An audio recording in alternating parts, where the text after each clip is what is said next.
var. Deməli, bir dənə dovşanımız var. Dovşan satır. Və mən tutaq ki, satıcı bunu deyib ki, mən bunu 10 manata satıram. Gəlin əvvəlcə yoldaşlarımızın əllərindəki pullara baxaq. Səmanın əlindəki pul nə qədərdir? 10 manat. Yusufun əlindədir. Mənim manatları sayaq. Gəlin sayaq. 1, 2, 3, 4, 5, 6, 7, 8, 9, 10.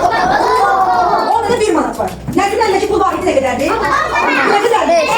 5 manatdır. 2 dənə 5 manat neydi? 10 manat.